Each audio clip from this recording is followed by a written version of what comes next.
Before we get started, it's important to note that none of these methods fall under what we would term the dark arts of influencing people.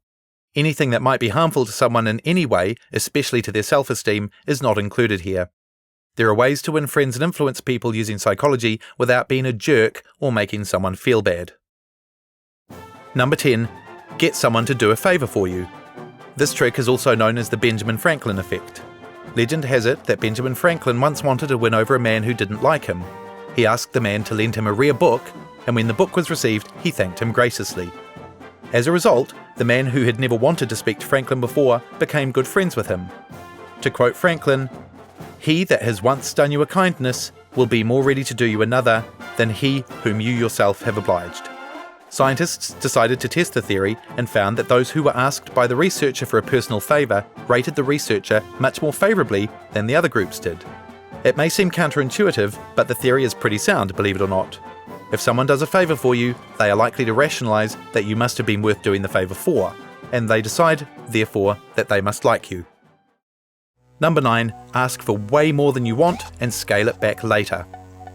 This trick is sometimes known as the door-in-the-face approach. You start by throwing a really ridiculous request at someone, a request that they will most likely reject. You then come back shortly thereafter and ask for something much less ridiculous, the thing you actually wanted in the first place.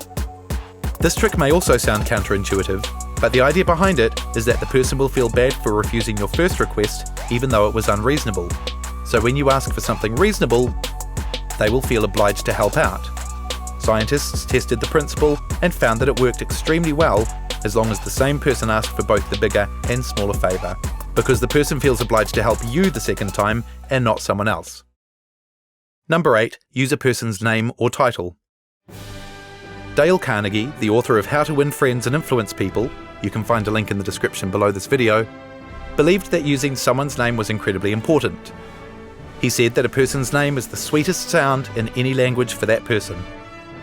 A name is the core part of our identity, and so hearing it validates our existence, which makes us more inclined to feel positively about the person who validated us.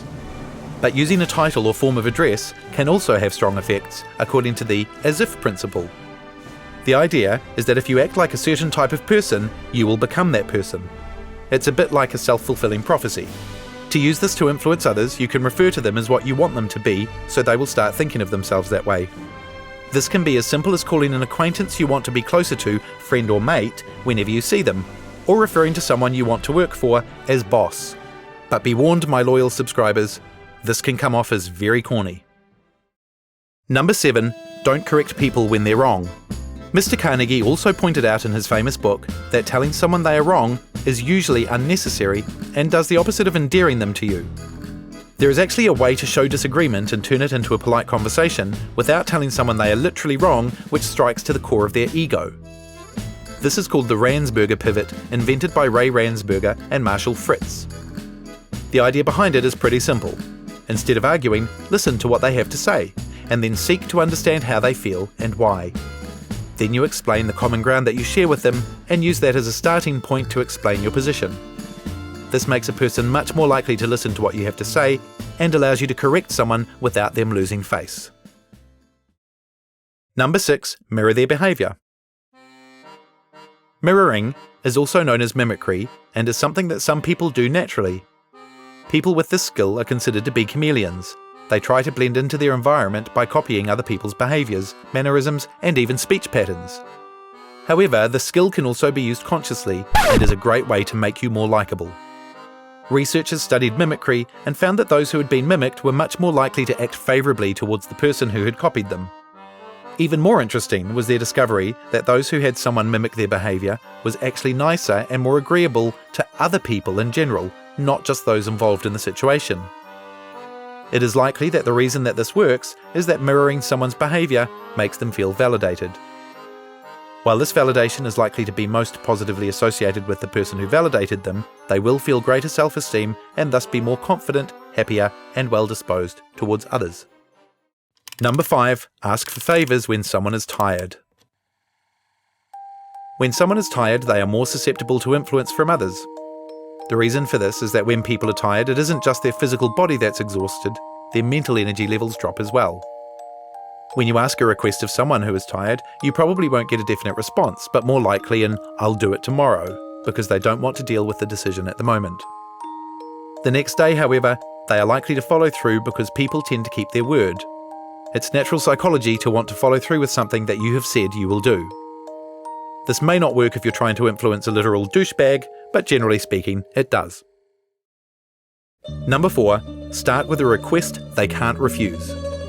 This is the reverse of the door in the face technique. Instead of starting with a large request, you start with something really small. Once someone has committed to helping you or agreeing to something, they are now more likely to agree to a bigger request. Scientists tested this phenomenon in regards to marketing. They started by getting people to express support for the rainforests and the environment, which is a fairly simple request. The scientists found that once they had gotten the support they wanted, people were much easier to convince when it came to buying products that purported to help rainforests and other such things. However, don't start with one request and immediately assail the person with another. Psychologists found it much more effective if you wait a day or two to make the second request. Number 3. Flattery will get you everywhere. This one may seem obvious at first, but there are some important caveats to it. For starters, it's important to note that if the flattery is not seen as sincere, it's going to do more harm than good. But researchers have studied the motivations behind people's reactions to flattery and found some very important things.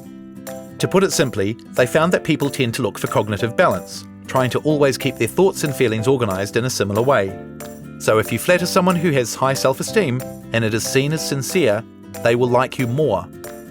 However, if you flatter someone who has low self-esteem, there is a chance it could backfire and cause them to like you less, because it interferes with how they perceive themselves.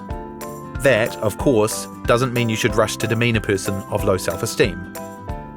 This seems like a good point in the video to remind you that we think you're amazing and that you should definitely subscribe to our YouTube channel. Go on, click that button. Number 2, paraphrase people and repeat things back to them.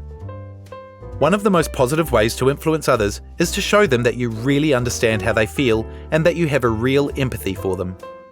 One of the most effective ways to do this is by paraphrasing what they say and repeating it back to them, also known as reflective listening. Studies have shown that when therapists use reflective listening, people were likely to disclose more emotion and have a much better therapeutic relationship with the therapist. This easily transfers over to talking to your friends. If you listen to what they say and rephrase it as a question to confirm that you understand it, they're going to be more comfortable talking with you. They are also going to have a better friendship with you and be more likely to listen to what you have to say because you showed that you care about them. Number 1. Nod while you talk, especially when asking a favour. Scientists have found that when people nod while listening to something, they are more likely to be in agreement with it. They also have discovered that when someone is nodding a lot in front of them, it is natural for them to do the same. Nodding is contagious, much like yawning. This is understandable because humans are well known for mimicking behaviours, especially those that they consider to have positive connotations. So if you want to be extra convincing, nod regularly through the conversation. The person you are talking to will find it hard not to nod themselves, and they will start to feel agreeable towards what you're saying without even knowing it. I'm Jamie Frater and I'm the founder of Listverse.com. Thanks for watching this video.